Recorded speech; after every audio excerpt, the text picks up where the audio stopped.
The last time we were together, we talked about being a world changer and how it was imperative that we all live with the same purpose as a part of a way to make that happen. Today, we would like to continue to encourage you to be that world changer, but we're going to approach it from the standpoint of personal responsibility. Being a world changer is an encouragement to accept the responsibility we have to be part of the difference that can be made.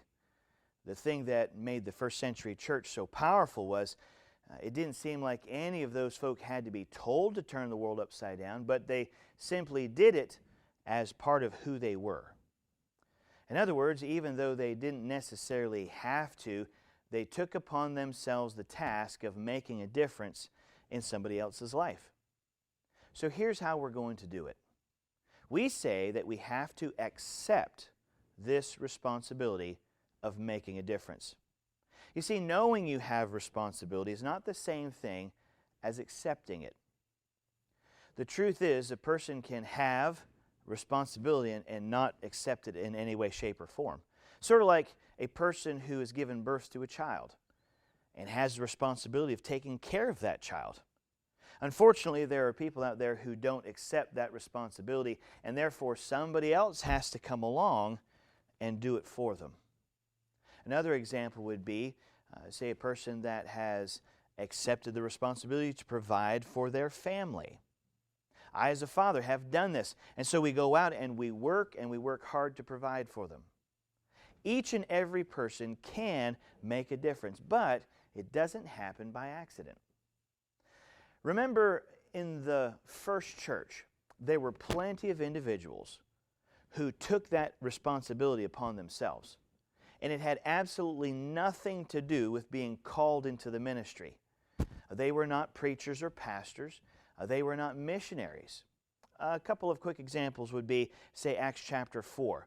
It ends with Barnabas selling a piece of property and laying the money at the apostles' feet. According to Acts chapter 4, verse 36 and 37, Joseph by the apostles was surnamed Barnabas, which is being interpreted the son of consolation, a Levite of the country of Cyprus, having land, sold it, brought the money, and laid it at the apostles' feet. This was an individual that made a difference. I suppose you could say he didn't have to do anything, but he decided to step up where others hadn't. He decided he was not going to just sit by and let somebody else make a difference, but he would do it himself. Not everyone had the ability to do this, but Barnabas did. You may not have property to sell. You may not have finances to just delve out to people at any given time.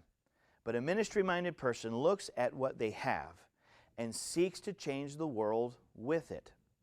He accepted the responsibility of changing the world, and because his reason for living was Christ and the furthering of His kingdom, he did what he could to change the world where he was. Another illustration would be Lydia. I love the Bible character of Lydia. She was a person that God used to open her home to be a blessing to others. That's pretty simple. Acts 16, 14 and 15. And a certain woman named Lydia, a seller of purple of the city of Thyatira, which worshipped God, heard us, whose heart the Lord opened, and she attended to the things which were spoken of Paul. And when she was baptized, and her household, she besought us, saying, If ye have judged me to be faithful to the Lord, come into my house and abide there. And she constrained us. Lydia was making a difference. Listen, she didn't have thousands of dollars to just give out. She didn't have any political clout as a way of influencing the world around her. Because her purpose was living for Christ and the furthering of His kingdom, she simply opened her home. What she did was very simple, but it helped to change the world. Thankfully, our sacrifices don't have to be extraordinary to make a difference. Sometimes the simplest things makes the biggest difference. Every single day we can make this type of difference. I was sitting in a dentist office one day. There was a gentleman who walked in the door and he sat down in front of me. What I did was I took an opportunity I took an opportunity to have an encouraging conversation with this man. I took an interest in his life. I took an interest in what he was doing, and my aim was to leave him as a better person for having been together. Now, what about speaking to the cashier while you're paying for your food or paying for the items that you're purchasing? You can make a difference by investing in other people. We went to Denny's one time. There was a 17-year-old young lady, and she was completely covered up. The entire dining room was her responsibility.